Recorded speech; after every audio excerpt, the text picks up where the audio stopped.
Assalamualaikum warahmatullahi wabarakatuh. Selamat pagi pemirsa Sultan TV. Senang sekali saya Bian Oktario bisa hadir kembali menemani Anda pada pagi hari ini di talk show Bincang hari ini. Bagaimana kabar Anda pada pagi hari ini? Semoga dalam keadaan yang baik-baik saja. Dan seperti biasa di pagi hari kita akan menemani Anda di talk show Bincang hari ini dengan perbincangan hangat, di mana pada pagi hari ini kita akan berbincang-bincang mengenai ketersediaan stok pangan jelang tahun baru. Dan pada pagi hari ini kita akan berbincang-bincang bersama dengan Bapak Budi Indrawan selaku Kepala Perum Bulog Kantor Cabang Serang. Tapi sebelum kita berbincang-bincang dengan Pak Budi, kita mengingatkan Anda, pemirsa Sultan TV, untuk selalu update informasi Anda dengan cara follow Instagram kita di @sultantv.co dan juga @beritasultantv, Facebooknya di Sultan TV, dan kanal YouTube kita di Sultan TV. Dan untuk Anda yang mau bertanya-tanya mengenai pembahasan kita pada pagi hari ini, bisa layangkan pertanyaan Anda di kanal YouTube Sultan TV di @sultantv. Dan sudah bersama kita Pak Budi Indrawan selaku Kepala Perum Bulog Kantor Cabang Serang. Assalamualaikum, selamat pagi Pak Budi. Waalaikumsalam, selamat pagi Pak. Gimana kabarnya pada pagi hari ini Pak? Alhamdulillah sehat. Alhamdulillah sehat, lancar-lancar Gimana selalu Pak, kabarnya aktivitasnya sehat ya? Pak? Alhamdulillah sehat juga Pak.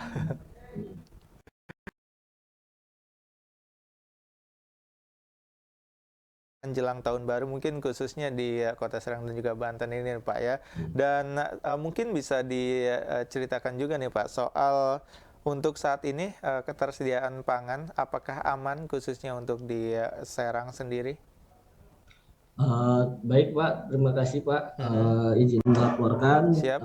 kita juga dari mulai hari Jumat kemarin Mm-mm. bersama Dinas Perdagangan, Ya. Ketahanan Pangan dan juga dari ASDA ya Pak ya, bagian Ya. perekonomian, Mm-mm. kita melakukan monitoring harga pasar Pak. Oke. Hari Jumat kita ke Pasar Rawu. Mm-mm. Kemarin dari retail modern, kami kemarin ke Hypermart dan juga Carrefour, sebelumnya Oke. ke Pasar Pandean dan Mm-mm. Lotte Mart juga. Jadi memang untuk ketersediaan bahan pangan Mm-mm. itu saat ini aman Pak. Oke. Jadi tidak ada kelangkaan untuk ketersediaan, aman, baik itu beras, baik minyak goreng dan bahan-bahan yang lainnya seperti itu. Oke, dan kalau bisa dibilang ini stok pangan bisa dibilang saat ini aman, berarti untuk tahun baru ibaratnya yang bisa dibilang ini permintaannya cukup tinggi, ini bisa dapat terpenuhi Pak ya? Insya Allah bisa terpenuhi Pak. Mm-mm. Karena untuk Bulog sendiri, Mm-mm. kami di sini masih tersedia, persediaan beras kami ada 3.268 ton. Mm-mm. Ini masih mencukupi untuk kebutuhan selama beberapa bulan ke depan sampai dengan Oke. musim panen tiba seperti itu. Mm. Kita juga di sini masih ada stok gula, daging dan tepung terigu, dan apa namanya itu, stok gabah juga kami masih ada seperti itu. Oke, jadi semuanya aman bahkan sampai Insya Allah beberapa aman. bulan ke depan nih Pak ya? Hmm. Oke, dan sebenarnya kalau untuk harga pangannya sendiri, mungkin khususnya ini kan Hmm. ada kekhawatiran untuk semakin mendekati akhir tahun atau pergantian tahun, ini ada peningkatan harga. Nah, ini seperti apa nih Bulog untuk mengantisipasinya nih Pak? Ya, untuk mengantisipasinya kami mengadakan kegiatan KPSH.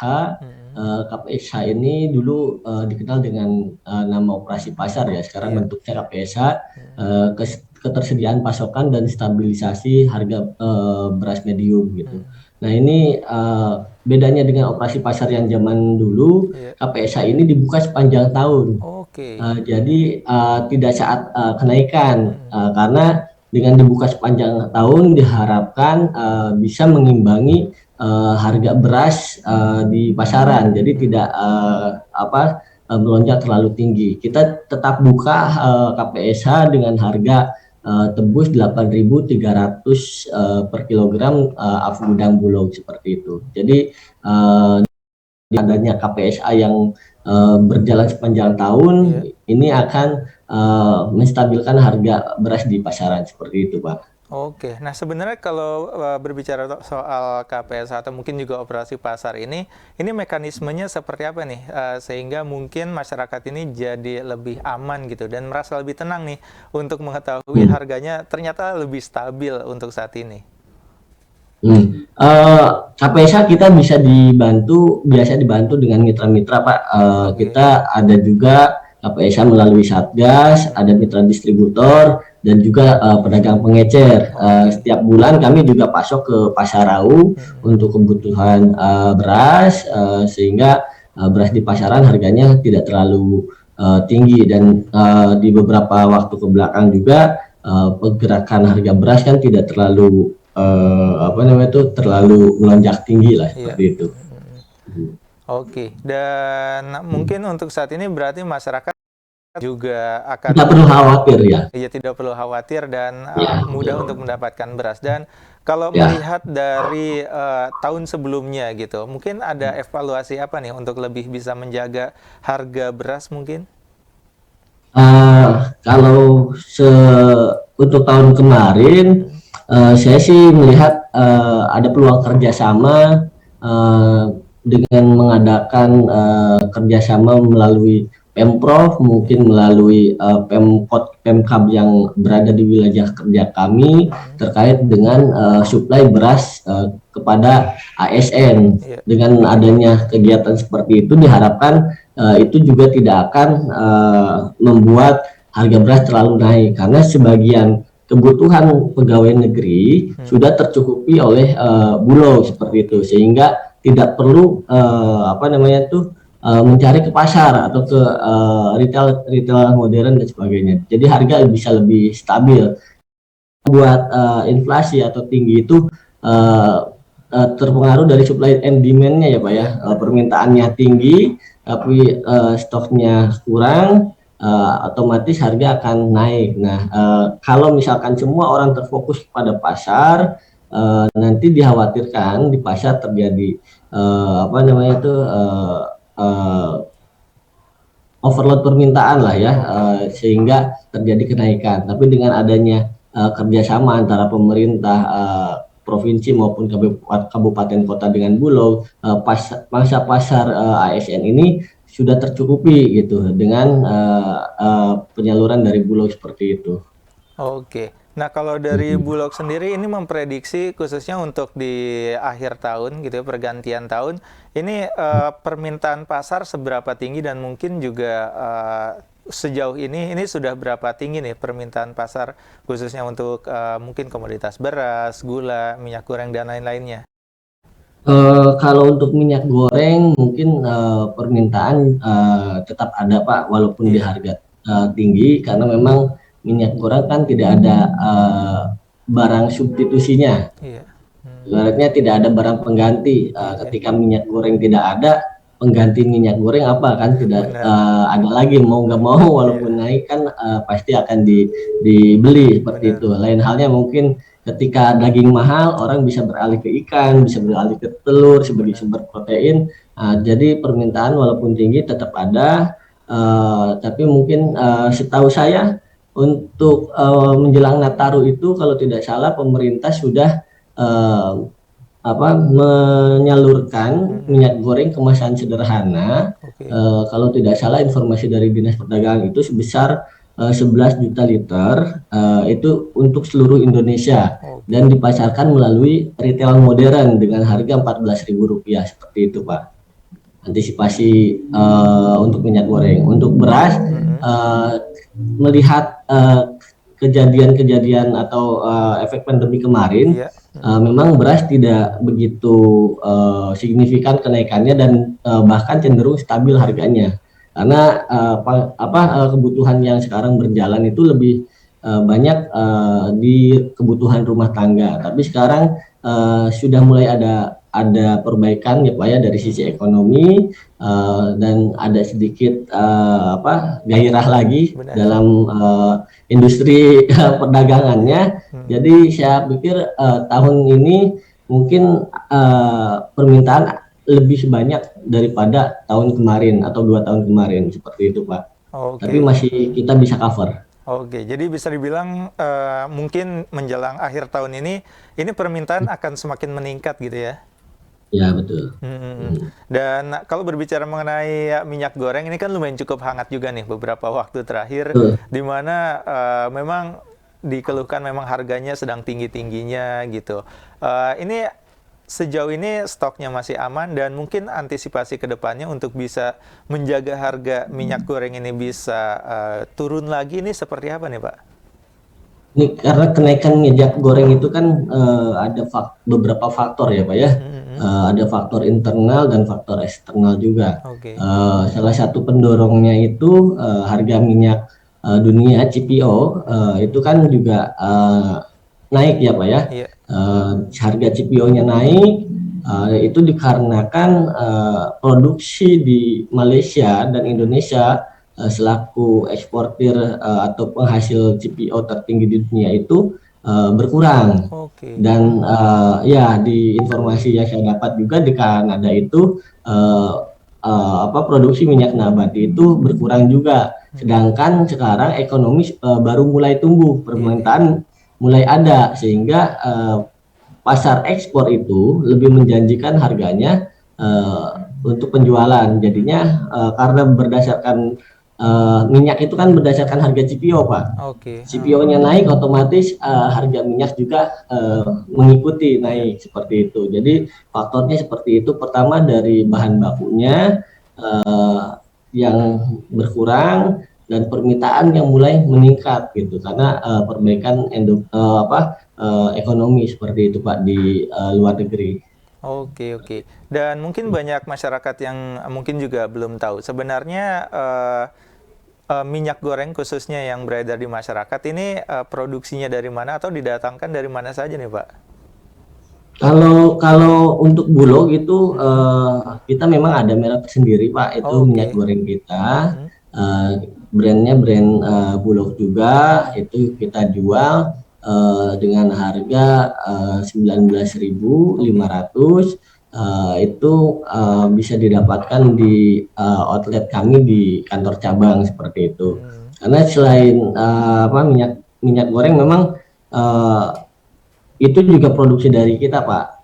Itu ada kan kalau yang kemasan sederhana itu sekarang mungkin tadi di harga 14.000 Pak. Oke. Tapi ada biasanya ada yang brand premium dan second brandnya Iya, iya. gitu. Nah ini biasanya harganya juga berbeda gitu dan biasanya memang dari produksi kita sendiri. Cuma karena permintaan pasar luar negeri lebih banyak, Iya. orang cenderung larikan ke pasar luar gitu Oke. Pak. Tapi di sini juga harganya jadi mengikuti dengan harga minyak goreng dunia seperti CPO dunia seperti itu. Oke. Hmm. Oke, dan untuk saat ini sebenarnya untuk di Serang ini untuk bisa mendapatkan produk-produk dari Bulog ini bisa ditemui di mana saja nih, Pak? Untuk produk-produk Bulog itu bisa didapatkan di kantor cabang kami Pak di Mm-mm. Jalan Raya Cilegon KM 35 Iya. 3,5 di outlet kami. Teman-teman atau konsumen bisa membeli dengan kuantum yang lebih kecil. 1 kilo pun kami layanin, 1 liter pun kami layanin untuk kebutuhan retail seperti itu. Dan juga konsumen bisa ke outlet atau jaringan kami melalui RPK Pak, Rumah Pangan Kita. Oke. Jadi kami punya jaringan-jaringan atau agen-agen yang dinamakan dengan RPK, di mana itu perpanjangan tangan Bulog Mm-mm. ke masyarakat. Jadi masyarakat tidak perlu ke kantor, tapi bisa ke RPK yang ada di wilayahnya seperti itu. Oke, jadi itu tempat-tempat yang bisa dikunjungi untuk masyarakat Betul, yang mau betul. mencari produk-produk dari Bulog, Pak ya? Ya, dan untuk Mm-mm. yang di Cilegon, karena kan wilayah kerja kami ada 3 Oh, Pak, Serang Cilegon. Kabupaten Serang, Kota Serang, dan Cilegon. Iya. Jadi Seragon di Mm-mm. Cilegon bisa di outlet kami yang ada di Pasar Keranggot seperti itu Pak. Mm. Oke, dan mungkin kalau untuk online-nya apakah sudah ada, Pak? Di Untuk marketplace saat mungkin? ini online belum ada Pak, Mm-mm. adanya di Tangerang melalui Oke. panganan.com. Tangerang belum masih cover wilayah Tangerang Raya. Mm-mm. Mudah-mudahan kita juga diproyeksikan untuk kegiatan pemasaran secara online seperti itu, Pak. Oke, siap. Kita bakal lanjutkan lagi nih Pak ya, perbincangan Boleh, kita Pak. pada pagi hari ini, tapi kita harus jeda lagi untuk sejenak. Dan pemirsa, kita akan kembali lagi berbincang-bincang bersama dengan Bapak Budi Irawan, selaku Kepala Perum Bulog Kantor Cabang Serang mengenai ketersediaan stok pangan jelang tahun baru. Jadi pastikan Anda tetap bersama kami di Talkshow Bincang hari ini.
Terima kasih pemirsa Sultan TV, Anda masih tetap bersama kami di Talkshow Bincang hari ini, di mana pada pagi hari ini kita masih bersama dengan Bapak Budi Indrawan selaku Kepala Perum Bulog Kantor Cabang Serang, dan kita masih membahas soal ketersediaan stok pangan jelang tahun baru. Dan kalau tadi sudah diceritakan juga oleh Pak Budi mengenai stok pangan khususnya untuk di wilayah Serang, Cilegon ini bisa dibilang aman, dan mungkin dari segi harga juga bisa dibilang terkendali.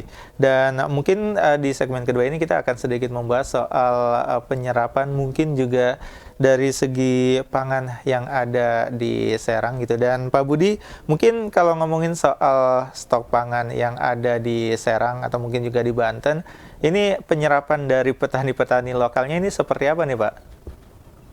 Baik Pak, terima kasih.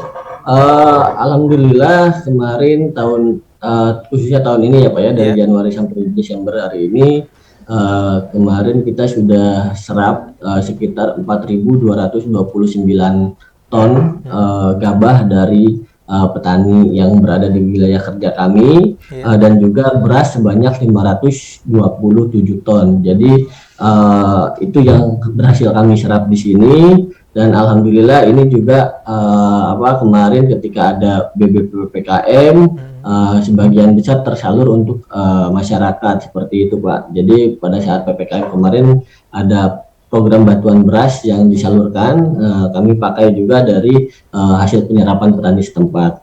Dan saya harap tahun depan penyerapan kami bisa lebih banyak lagi dan lebih besar lagi daripada tahun ini seperti itu Pak. Oke, dan sebenarnya kalau untuk khusus di Banten ini penyerapannya ini dari petani-petani di seluruh Banten kah atau hanya di wilayah-wilayah tertentu gitu Pak?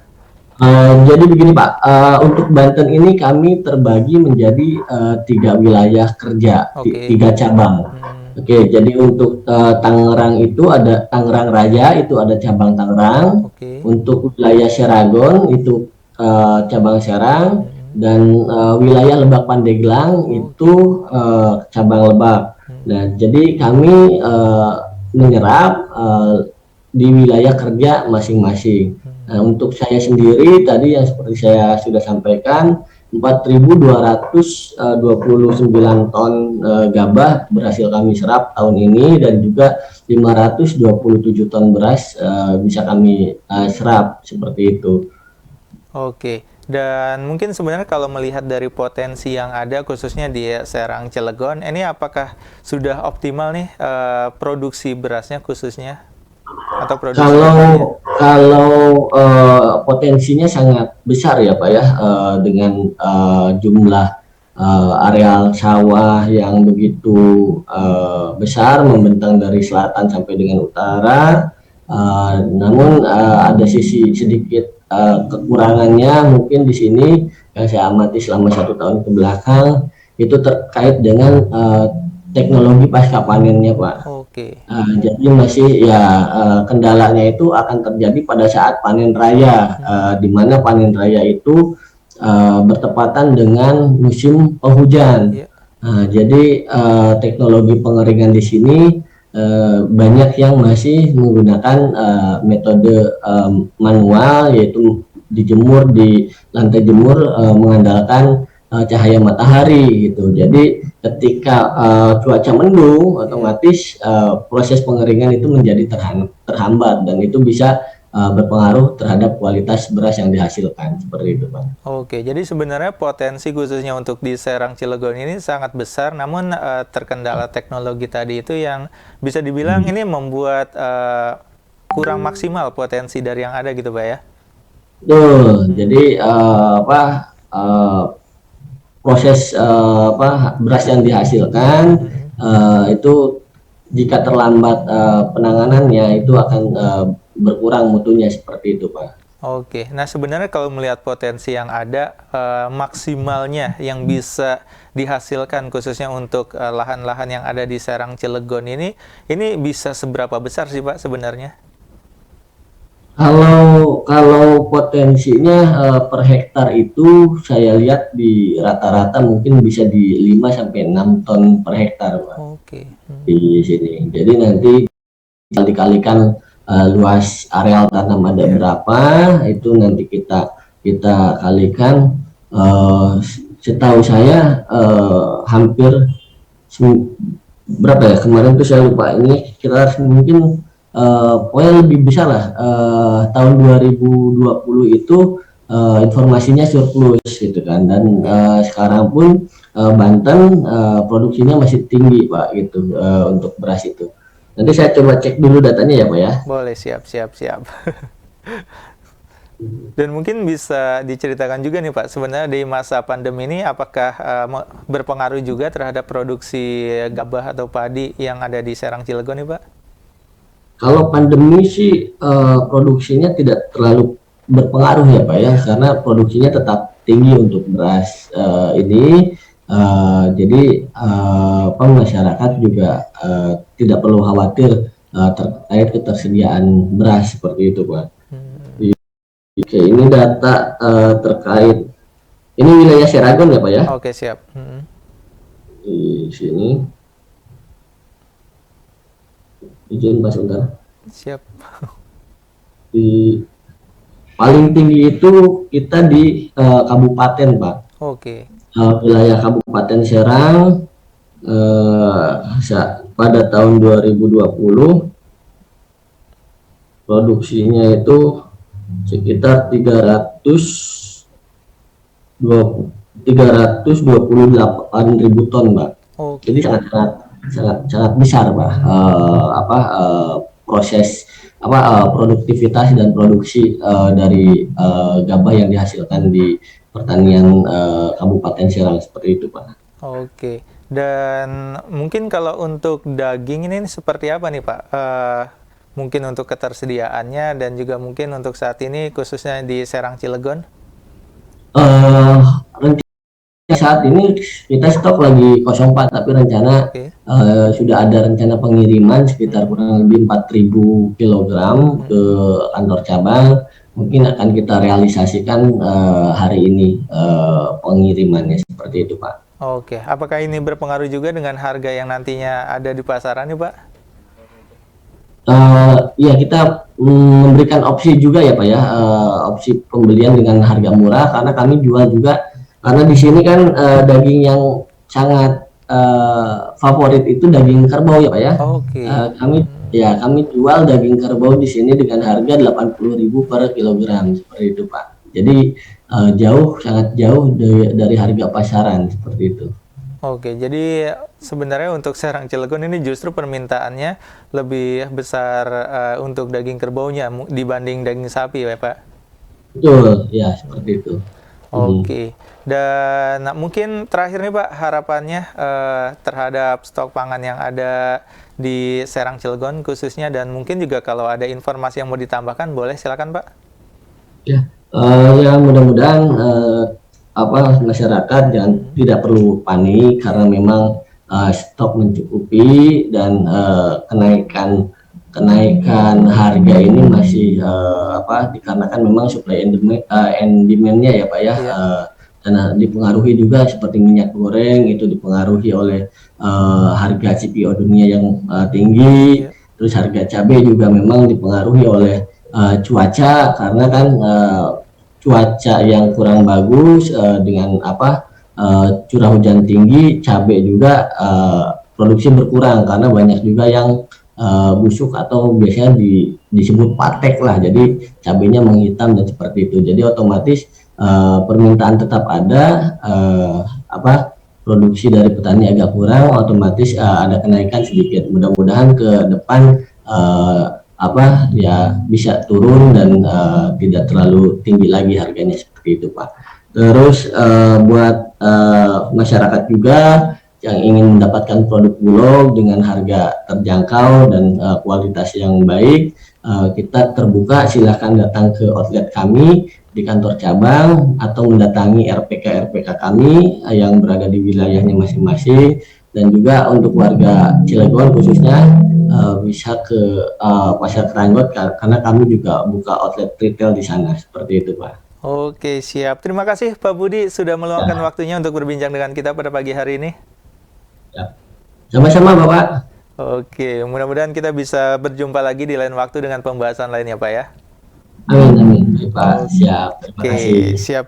Itu dia pemirsa Sultan TV, perbincangan kita pada pagi hari ini bersama dengan Bapak Budi Irawan selaku Kepala Perum Bulog Kantor Cabang Serang mengenai ketersediaan stok pangan jelang tahun baru. Mudah-mudahan dari perbincangan kita pada pagi hari ini bisa membuat kita jadi semakin tenang lagi mengenai pangan gitu ya, dan mungkin tidak perlu ada lagi kepanikan soal ketersediaan pangan dan juga harganya, karena sudah dipastikan ini aman terkendali.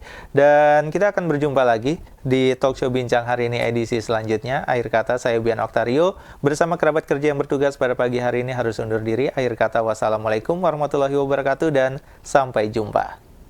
Waalaikumsalam.